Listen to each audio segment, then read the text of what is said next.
Bien, hoy en Sentir Cáceres tenemos el placer de tener con nosotros a Teresa Rejas, es presidenta de la Asamblea, actualmente continúa con su profesión de docente en el Colegio Público Nuestra Señora de la Montaña.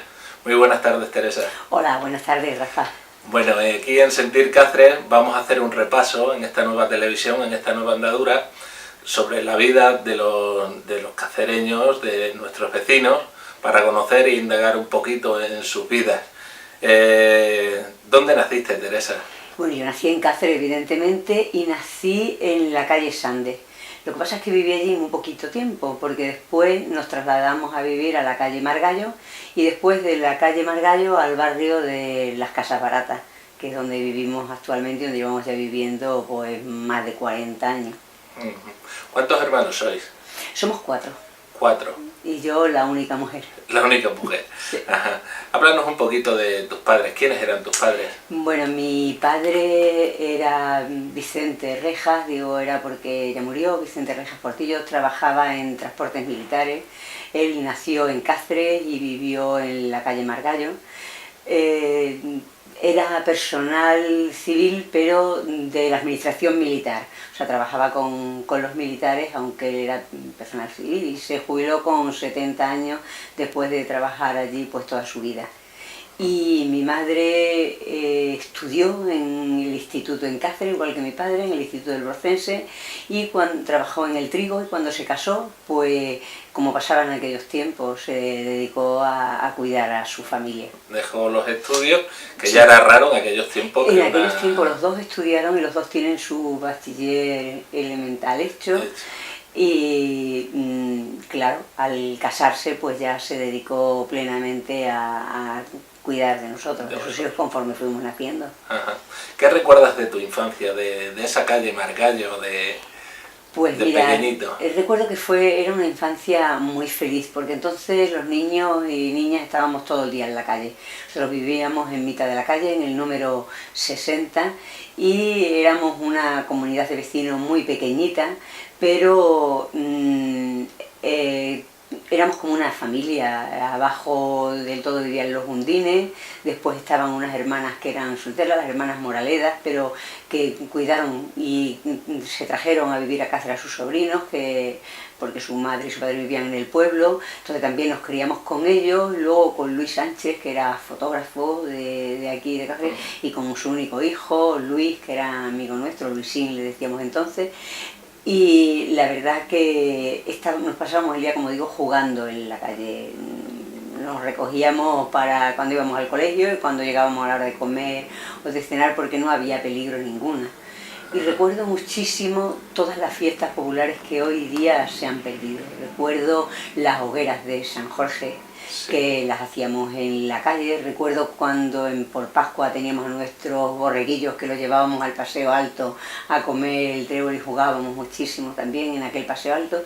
Y después en algo que ahora es por donde está, creo, Residencial Montesol, por ahí, le llamamos Las Peñas. Nosotros aquellos nos parecían lo más grande que había, igual que las peñas del Paseo Alto.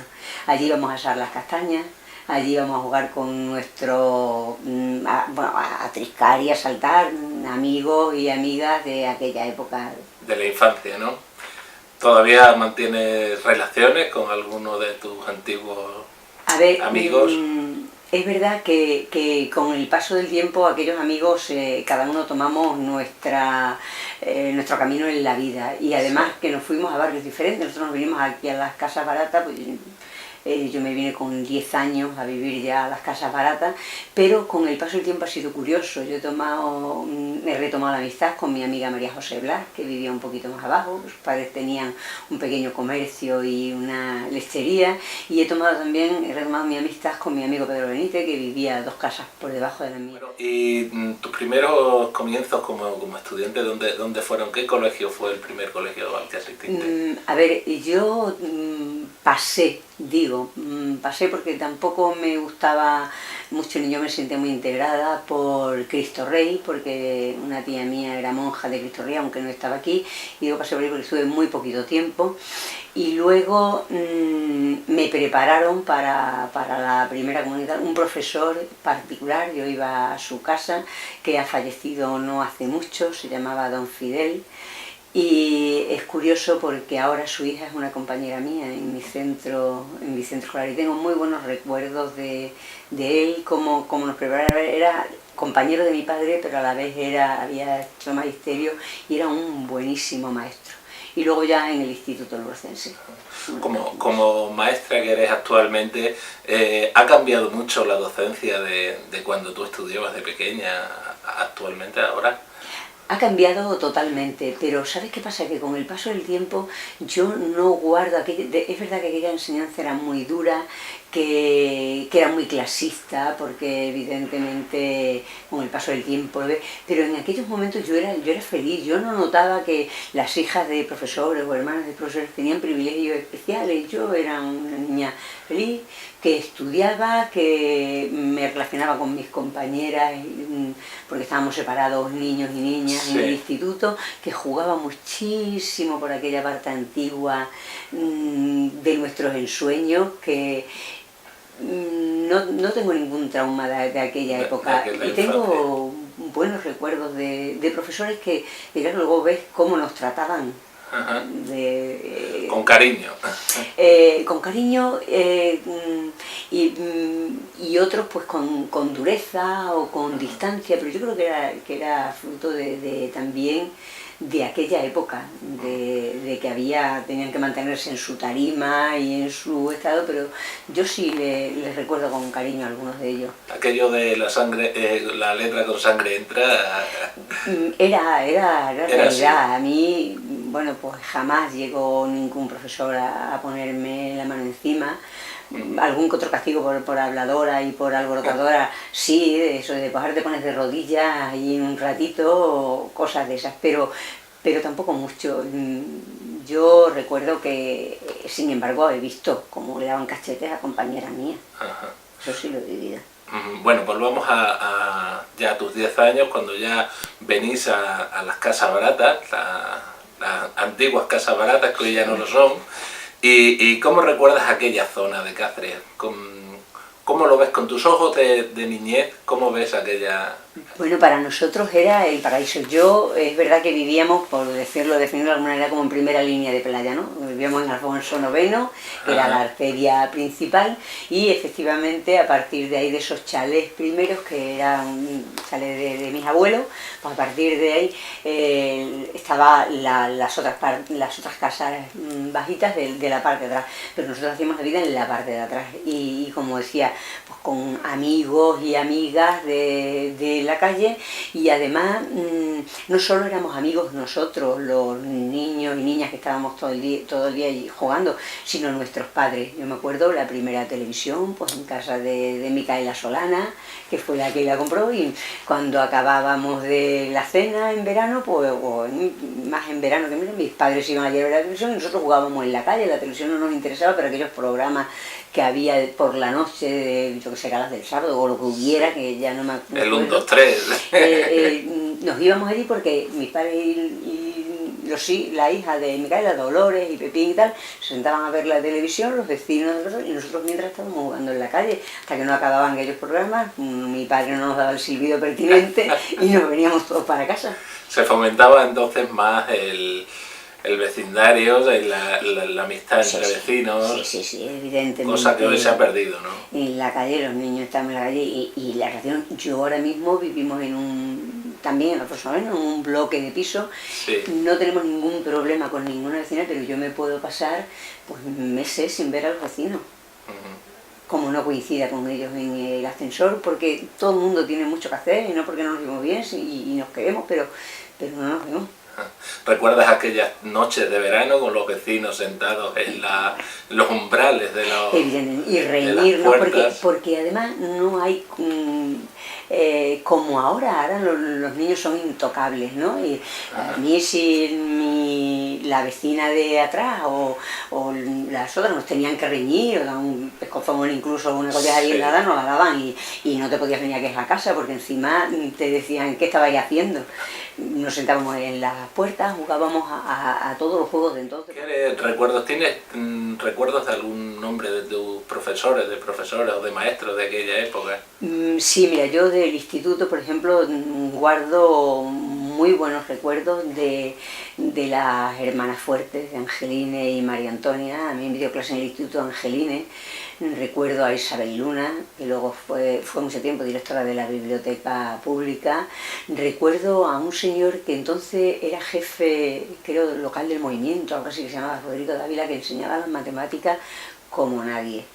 Y recuerdo, por ejemplo, que es muy curioso, a mí me dio clase don Juan Delgado Balondo, que era farmacéutico, pero daba clase, y yo me acuerdo ya de un señor muy mayor que iba a darnos clase y que, bueno, hacía lo que podía, pero le recuerdo como si fuera un abuelo que llegaba a darnos clase y que nos explicaba y nos decía las cosas y nos trataba con mucho cariño. Mucha familiaridad, ¿no? Sí. ¿Sabes si había era mayoritario el número de mujeres o de hombres en los estudios ya superiores? Nosotras en el instituto éramos parejos, chicos y chicas, un poco más o menos. Yo los cursos recuerdo que también de chicas eran muy numerosos. Profesoras había menos. Teníamos más profesores, pero profesoras había menos. Y recuerdo aquellas profesoras que venían de la sección femenina, que nos daban las clases de política y las clases de educación física, y sobre todo, claro, ahora con las perspectivas del tiempo, tú ves lo que era la política de aquella, que era el hombre portador de valores eternos y la mujer era otra cosa absolutamente distinta, sumisa y preparándonos para la vida en casa y para yo... A ver, no puedo decir que tenía conciencia política porque no la tenía, pero sí tenía curiosidad y yo de vez en cuando hacía algunas preguntas sí, que claro, no venían al caso. A mí no me entraba en la cabeza, y eso lo puedo jurar por la memoria de mi padre. Yo preguntaba muchas veces ¿que España qué era? Porque claro, tú estudiabas historia y te decían, hay una monarquía, hay una república, hay no sé cuánto, y estaba estudiando. Y yo decía, bueno, ¿y España qué es? Porque claro, no sabíamos qué era. O sea, quiero decir, no se podía decir la palabra dictadura. Claro. Y como no se podía decir, pues decían, bueno, cállate, está constituida en reino. No sé qué está constituida en reino, hay rey. Porque no había rey. Exactamente. Ahí empezaban tus inquietudes, pero un poquito. Era un poco por la lógica, no porque yo tuviera inquietudes políticas, sino por la lógica. Y me acuerdo que mi padre iba mucho a la imprenta Minerva, que estaba en los soportales de la plaza abajo del todo, porque se llevaba muy bien con los dueños, y iba, allí hacían una tertulia, algunas tardes, y por allí pasaban muchos profesores que claro, si yo o alguno de mis hermanos pues cometíamos alguna imprudencia, por decirlo de alguna travesura en el instituto, luego se lo decían, ¿no? O sea que yo creo que por eso también nos comedían mucho. Pero me acuerdo que le llegaron a decir a mi padre que no hiciera algunas preguntas, pero eran de lo más ingenuo, lo juro que eran de lo más ingenuo, absolutamente, porque te choca, claro, tú estudias historia, entonces dices, bueno, ¿nosotros qué somos? Claro. Y claro, no se podía decir la palabra. En aquellos momentos no era... Estábamos constituidos en reino sin rey. Digo que siendo la única hermana entre 4 hermanos que erais, ¿cómo te veían tus padres a la hora de tener esa libertad para salir, para empezar ya en una edad temprana a salir, digamos, pues de fiesta, con otros amigos, etcétera? A ver, era muy curioso. Yo hace poco, recordando esto, hice un monólogo en mi colegio donde hacía un repaso un poquito y es verdad que yo las únicas broncas que he tenido con mi padre en la vida, las únicas, han sido por llegar tarde a casa. O sea, jamás a mí al principio, cuando era pequeña, mi padre no me ponía ahora, porque estábamos en la calle, estábamos todos juntos y tal. Pero yo luego, para poder llegar más tarde, salía con mis hermanos. Con mi hermano, curiosamente, con los 2 más pequeños que yo. Salía con Juan Carlos y con José Pedro. Con mi hermano Juan Carlos me he recorrido todas las verbenas de Cáceres. Todas, porque entonces lo que había, entonces las discotecas prácticamente no iba, solo empezó luego Fauno, pero no había discotecas, entonces eran las verbenas en la plaza y las verbenas en las barriadas, y yo pues a la del barrio Busqué, a todas, me iba con mi hermano Carlos, nos gustaba, salíamos y bueno, pues... Era tu cómplice. Como éramos de amigos, pues, o sea, quiere decir que él salía con sus amigos, luego yo quedaba ya con las amigas y con hermanos de las amigas y tal, y sí, salíamos, pero eran las broncas más gordas. A mí me castigaba mi padre muchas veces, por llegar tarde. Yo ya sabía que al día siguiente estaba castigada, entonces mi padre lo que pretendía era, cuando me llamaban mis amigas, que yo dijera, no es que no tengo ganas de salir, pero yo me decía, no es que me ha castigado mi padre. Y mi padre, eso le daba muchísimo coraje. ¿Cómo dices que te...? Porque me has castigado y si no, déjame salir. Qué bueno. Bueno, ¿y qué recuerdas de ese Cáceres de tu juventud? Hemos hablado Pues, de en la plaza estaba la Minerva. ¿Qué más había en la Plaza Mayor? Bueno, la plaza entonces era muy bonita y era también un reencuentro no solo de personas mayores, sino de niños. Íbamos a cambiar nuestros cromos. Porque entonces las colecciones de cromo eran pues, las de Marisol, las de Vida y Color, los álbumes, o sea, íbamos allí a cambiar nuestros cromos y las aventuras. Y nosotros comprábamos los cómics de chicas, las aventuras, pues de todo tipo, desde las de Hada, Azucena, etcétera, etcétera. Y íbamos allí los domingos y cambiábamos, porque no siempre tenía dinero para comprarlas, pero sí las que habías leído, pues las cambiaba por otras que no leía.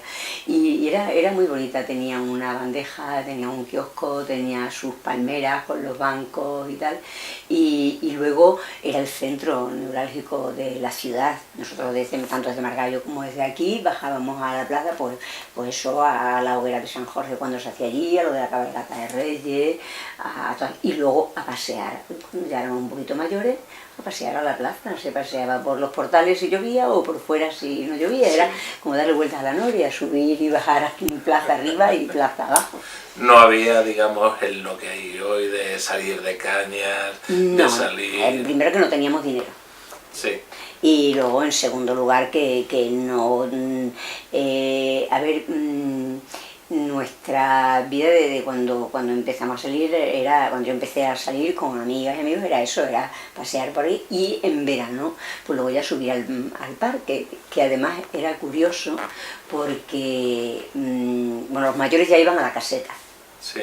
En la caseta, que era en la ciudad deportiva, allí venían orquestas y tal, y allí los mayores iban allí a bailar. Nosotros todavía no, nosotros era paseo, y había una división muy grande de gente a la hora de pasear. Había una gente que paseábamos por el parque arriba y parque abajo, y había otra gente que paseaban por la acera de las Hermanitas de los Pobres, que era la Cursi. Allí era Cursilandia. Cursilandia. O sea que estaba diferenciado. Como totalmente, allí era Sí. Cursilandia. Que además es curioso, yo no guardo ninguna aquí. Allí iban la gente pija de Cáceres, que la ha habido, y que la sigue habiendo, y que ahora, pues antes, como yo le dije una vez a alguien cuando me dijo, es que era la gente de buena familia, digo, no fue buena familia la mía. Era Claro. de familia que se creían que todos tenían dinero, que luego se han ido arruinando. Y que ahora, pues claro, a los hijos entonces, pues, como esperaban el capital de los padres, pues muchos de ellos ni estudiaron, ni hicieron nada, y después de tener ahí a los terios, a los que pusieron la cafetería Fara, a los caseros, etcétera, etcétera, que luego, pues no es culpa de ellos, ahí están, y eso era los que paseaban por la Cursi. O sea que había una eran notoria la gente diferencia de y luego clase. el resto de la gente éramos tan felices y paseábamos por la acera por el Cánova arriba y Cánova abajo. Sin ningún problema. De vez en cuando, pues, como por aquello de hacer una incursión al bando contrario, dábamos una vuelta por Cursi a ver qué tal, pero aquello nosotros no, la verdad es que no nos gustaba. Yo con la gente que salía no nos gustaba mucho lo de la Cursi. Nosotros éramos, pues, de otra manera, del barrio. Éramos del barrio y nos juntamos con la gente del barrio en la parte de acá. En la parte de acá. A modo anecdótico, Teresa, ¿con cuánto dinero salías? ¿Cuánto dinero te daban tus padres? Mira, nosotros cuando empezamos a ir al cine, que íbamos a la infantil, que ponían sesión doble, Ajá. yo recuerdo que mi padre nos daba 5 pesetas, que era mucho. Porque éramos 4 hermanos y de un sueldo solo de mi padre, pero él hacía el esfuerzo, y a lo mejor ellos no salían a tomarse las raciones ni las cañas, sino a pasear también, pero a nosotros nos daban 5 pesetas. Nos costaba el cine en aquella época, cuando yo ya empezaba a ir a patio y esas cosas, 4, y nos quedaba una para gastar. ¿A qué cine ibais? Al Norba, yo he ido a Norba y luego a Coliseum, pero al principio a Norba, sobre todo a Norba muchísimo, luego ya a Coliseum más tarde. Y a la Astoria ya siendo más mocita, Más vamos, mayor. ya fémina y esas cosas, ya íbamos a la Astoria. A la Astoria. Bueno, ¿qué lugar es el que más te atrae de esta tu ciudad, Cáceres? Mira, me gusta mucho la Plaza Antigua, me gusta en cualquier época del año. A mí me parece maravilloso. Yo esa gente que dice, bueno, esto ya como lo tenéis muy visto, no, me parece maravilloso. Si llueve y estás paseando por aquella, solo la cuesta de la Compañía, que subas o que bajes de San Mateo a Santa María, o sea, y oír aquellos canales y oír el olor de la Plaza Antigua muchas veces. Pero hay un rinconcito que está detrás del Museo de las Veletas, justo detrás, que hay como no sé, hay como una verja que no se ha quedado aquello, con 2 o 3 escaleritas. A mí aquello me ha gustado siempre. Y además, cuando dice la gente, bueno, lo del botellón, nosotros no hacíamos botellón, porque no era botellón, pero sí comprábamos el vino con casera o la cervecita tal, y con la guitarra nos íbamos a aquellos rinconcitos, como tenía escaleras, nos sentábamos allí pues a cantar. Eso ya te estoy hablando más tarde, o sea, bastante más tarde, los años 70 y tantos o por ahí. Pues Violeta Parra, Quilapayún, Víctor Jara, a esas canciones que... canciones protestas, ¿no? Estábamos rozando ahí el filo, no, porque todavía no se había muerto Franco, pero ahí rozábamos el filo. Eso te iba a preguntar, Teresa, ¿cómo viviste la transición? Pues yo creo que muy intensamente, porque además, mira, yo estudié magisterio y después de magisterio pusieron aquí el colegio universitario en el año 72, 73, y como yo tenía ganas de hacer una carrera universitaria y mi padre sabía que también quería, pues tuve acceso a estudiar en el colegio universitario. Trabajaba entonces en la joyería de un tío mío que la tenía ahí al lado del Requeté, que era a la vez vendía de tal, era mayorista, y entonces me fui a trabajar con él por la mañana y por la tarde estudiaba en el colegio. Y entonces me cogió en la universidad, por decirlo de alguna manera, ya un poco mayor, porque yo no tenía 17 ni 18 años entonces, ya tenía 20 y tantos años. Me cogió en toda la época de transición en la universidad, cuando cerraron la Universidad de Valladolid, cuando toda la visita de los príncipes, que entonces digo, de los príncipes no de los de ahora, sino de Juan Carlos y Sofía, y las broncas que se montaban en la plaza y el correr delante de la policía. A mí viví los encierros de la universidad. ¿Los viviste? Viví los encierros de la universidad, viví las protestas, viví cuando una comisión de compañeros míos, yo no fui, pero fue una comisión de compañeros míos, porque venía Fraga a hablar a Compalao, que entonces era el gobernador civil, y venía Fraga como ministro interior, y aquel día pues la ETA mató a un guardia, pero vamos, que teníamos que venir los estudiantitos de Cáceres con que la ETA, y dijo, ¿veis? Matado a un guardia así que ahora mismo a la calle y no sé qué, cuánto, un policía o algo así. Y nosotros, claro, nos quedamos, bajaron a la universidad incluso con menos mal que entonces estaba era director del colegio universitario y luego ya fue decana, Ricardo Senabre, y lo echó a la calle, claro, dijo que allí no entraba la policía del recinto universitario para adentro de ninguna de las maneras, siendo un hombre conservador como era, pero la verdad que en aquellos tiempos se portó muy bien. Y viví la primera época de lo que se llamó las platajuntas, de la preautonomía, que bueno, pues cualquier pretexto era bueno para reunirnos al auspicio de algo cultural. Por ejemplo, en San Jorge, pues con cantautores, con poemas que se recitaban, allí se hizo pues precisamente el día que nació mi sobrina Carmen María, el día antes, porque yo estaba allí detrás de una pancarta, yo no la llevaba, pero yo estaba detrás de una pancarta, y el compañero que estaba conmigo, mi amigo Matías, al día siguiente lo detuvieron. Yo me enteré precisamente cuando fui a ver a mi cuñada, que había nacido la niña, y me dijeron, han detenido a Matías y estaban preguntando por ti. No hicieron nada porque no pudieron comprobar nada, ni nada, nosotros no habíamos tirado nada, estábamos allí, pero no habíamos hecho absolutamente nada de pegar ni tirar tabillas ni nada. Mi amigo sí pertenecía al Partido Comunista, pero yo no. Y precisamente, ¿cuándo empezaron tus inquietudes? ¿Cuándo empezaste a pensar o a ver la política como algo cercano? Pues, a ver, yo no tenía conciencia política, tenía conciencia social. Yo empecé en los movimientos religiosos de base. Empecé con la Legión de María, yendo a visitar a gente que estaba necesitada. Empecé a dar catequesis al de Amoré, vi cómo vivía cierta gente y lo pasaba. Por ahí me vinieron las inquietudes. Y luego de ahí di el salto a la política. En primer lugar, porque mis compañeros y mis amigos aquí de la facultad estaban en el Partido Comunista. Cosas de ellos, yo compraba el Mundo Obrero, entonces me invitaron a muchas cosas que hacían ellos y bueno, no fue hasta que luego ya, es verdad que la noche que legalizaron al PC yo estuve en aquella fiesta, en abril, estuve en aquella fiesta, estábamos en el campo precisamente en los Barruecos y cuando llegamos a Cáceres nos dijeron legalizado al PC y no lo pensé, me fui con mis amigos al Temis, que era donde era la fiesta, porque quien tenía la concesión del bar del Temis era del Partido Comunista, no, sí. Era del Partido Comunista, él y su mujer Marilú, y David Marilú, y estuvimos.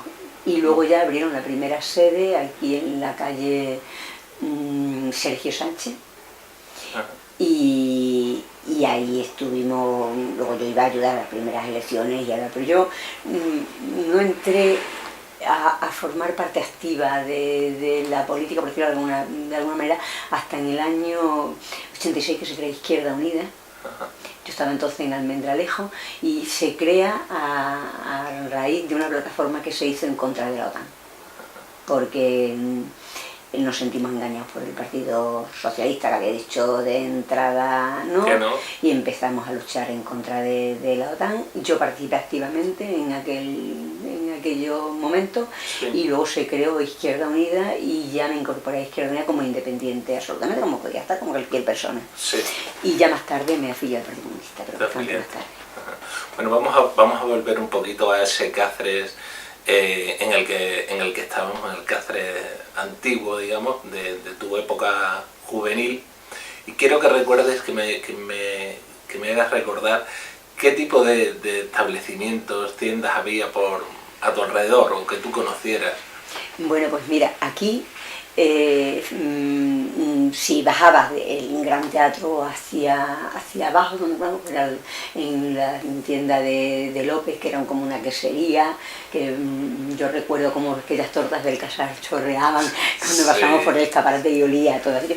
Los mostazos, que donde están ahora, en la esquina tenían un supermercado, entonces no era solo eso, sino tenían frutería y tenía todo, y bajábamos a comprar, y cerca en el comienzo de la Gran Vía estaba un establecimiento de Campón, y luego aquí en el barrio teníamos detrás una tienda que le decíamos la de la Milagrino, que íbamos, era en su casa y allí tenía un pequeño comestible y ahí comprábamos lo más necesitado. Lo más necesario, ¿no? Sí. Y después, bueno, pues luego ya en la calle Pintores, que la calle Pintores ahora no la conoce ni quien la fundó, vamos, porque es que no hay ningún comercio de los que había. De Cesto Peña.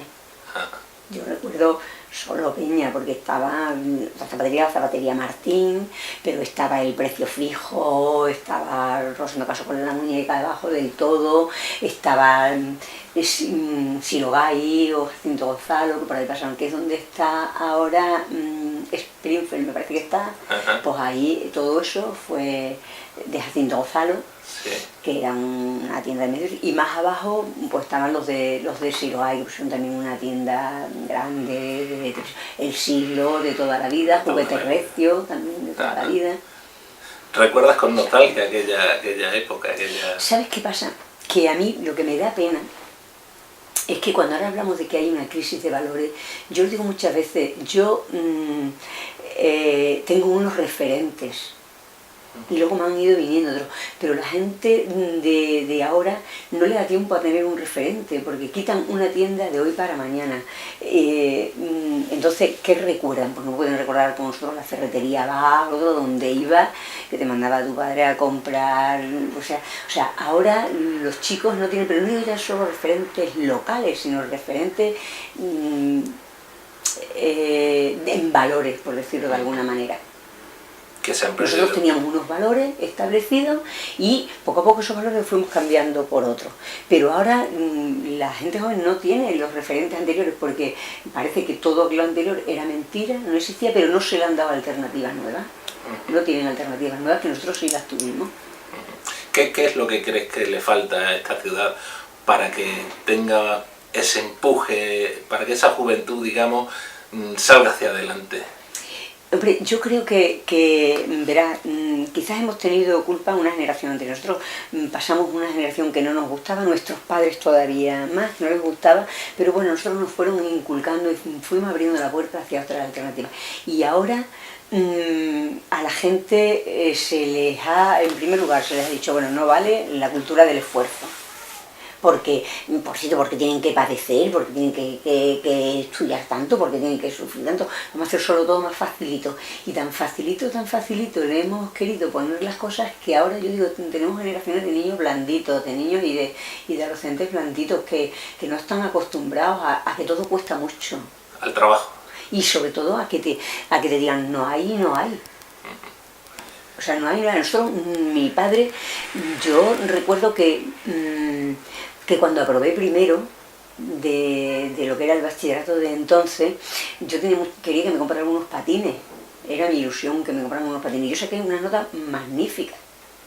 Saqué hasta una matrícula de honor, o sea, que saqué unas notas buenísimas.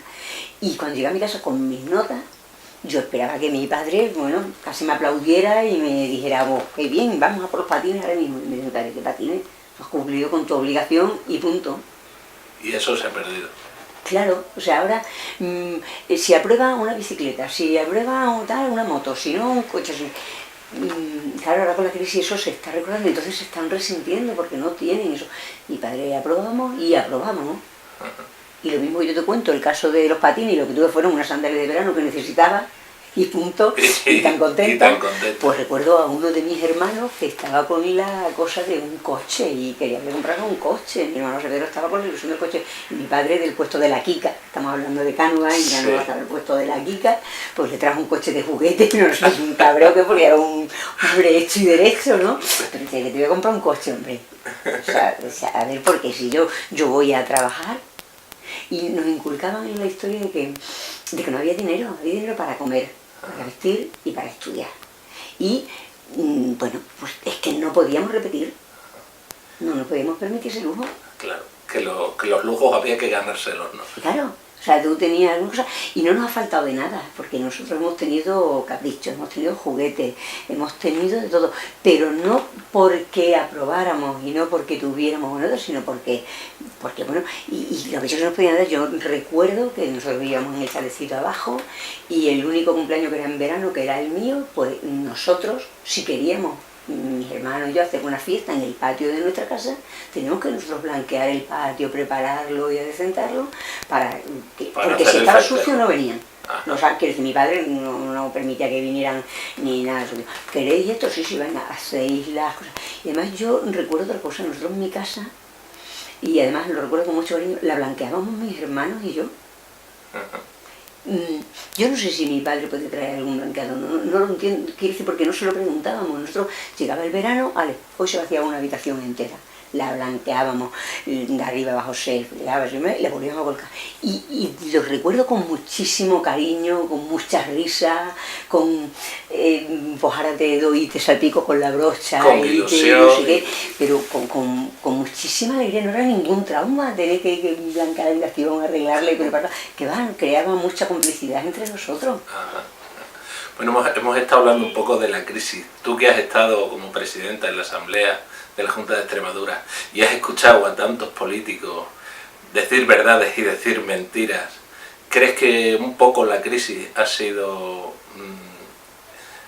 la han traído ellos? A ver, hay que partir de una idea, ¿no? La crisis en este mundo global, lo que se globaliza es la pobreza y no la riqueza. Los ricos cada vez son más ricos y los pobres, desgraciadamente, cada vez, yo no me puedo quejar porque tengo un sueldo, pero vamos siendo más pobres, se van empobreciendo más. ¿Qué ha pasado? Que nos han hecho creer que vivíamos en un mundo, o sea, se creó una clase media ficticia, Esa clase media que por tener un sueldo ya tenías que endeudarte hasta donde fuera porque no vas a tener un coche, porque no vas a tener una vivienda tuya, el sentido de la propiedad, no en alquiler, sino tuya, que no tenía una vivienda propia, era un pobre de solemnidad, poco más o menos, ¿no? Porque si puedes vivir de alquiler, y quien no tenía un coche, pues, o dos, íbamos a comprar, y hemos vivido por encima de las posibilidades, en la mayoría de los casos, pero eso se ha fomentado.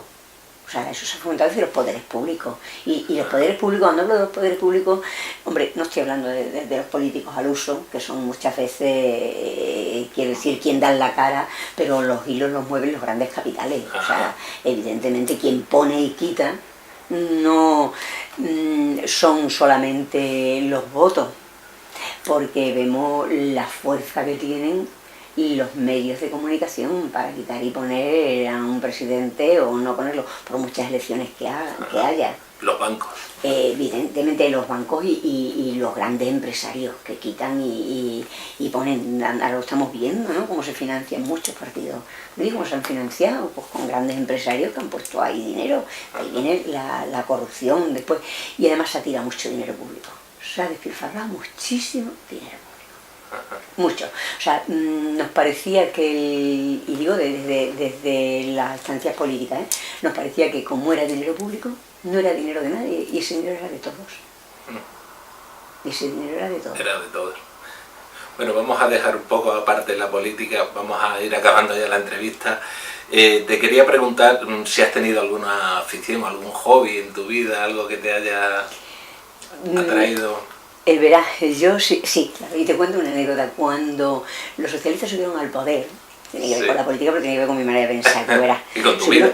Claro, subieron al poder, yo dije, bueno, pues esta gente tendrán las inquietudes o los hobbies que yo tengo. ¿Qué me gusta a mí? Leer, ver buen cine, escuchar buena música, y eso, al fin y al cabo, yo soy una maestrita y me puedo permitir esos lujos de tener una buena biblioteca, de tener una biblioteca, bueno, pues bastante aceptable, sí, de tener mis buenos discos para escucharlo, un equipito de música discreto, una televisión para ver las películas, o poder ir al cine y tal. Y yo decía, eso con poco dinero, claro, eso pensaba yo, que eso son mis aficiones, pero cuando veo que lo que se compraron era chalés, fincas, casuflones, me digo, yo estaba muy equivocada, eso no tiene nada que ver con la ideología, tiene que ver a lo mejor con la forma de ser de uno. Sí, me gusta mucho leer, me gusta mucho el cine, me gusta mucho la música y me gusta mucho compartir el tiempo con la familia y con los amigos, fundamentalmente. O sea, yo cuando la gente dice, pero tú, ¿por qué no viajas? Yo siempre digo, es que depende con quién viajes. O sea, a mí viajar por ver y por ver y por ver no me ha entusiasmado nunca y me sigue sin entusiasmar. Yo siempre digo, si yo viajo mucho, si yo he recorrido toda Extremadura, porque he vivido en muchos pueblos y iba y venía, fin de semana siendo maestra. Pero para mí el viajar, por ejemplo, es compartir. Compartir. Y claro, si no compartes porque a lo mejor mis amigos no podían o yo no podía, pues entonces me quedaba en Cáceres tan divinamente. Bueno, en esta entrevista he visto que tienes un recuerdo bastante grande de tu padre. Me gustaría que termináramos definiéndome en pocas palabras qué era para ti tu padre. Mi padre era un señor en el amplio sentido de la palabra. Era un ser muy trabajador. Era que eso es lo que nos ha inculcado a nosotros. Yo he visto a mi padre ir a trabajar enfermo. O sea, enfermo porque tenía fiebre, pero él se iba a trabajar. Y ese del deber, de la honradez, de amigo de hacer favores a todo el mundo. Yo todavía encuentro, y hace un año, mucha gente que dice, es que tu padre siempre que podía me echaba una mano en esto, es que tu padre a mí me solucionaba, es que esos son los valores que nos ha inculcado a mis hermanos y a mí.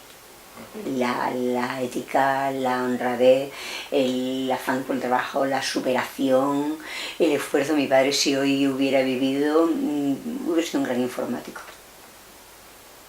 Un trabajador. Pero además hubiera manejado las tecnologías como que él solo era un autodidacta.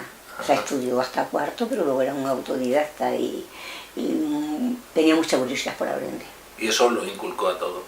Yo creo que sí, que todos tenemos mucha curiosidad por aprender, por saber, que además por ser tozudo, porque ¿y cómo voy a poder hacer esto? Yo lo digo muchas veces, sus nietos, los que saben jugar al ajedrez, por ejemplo, que es un juego de mucho pensar y de estrategia y tal, se lo enseñó su abuelo.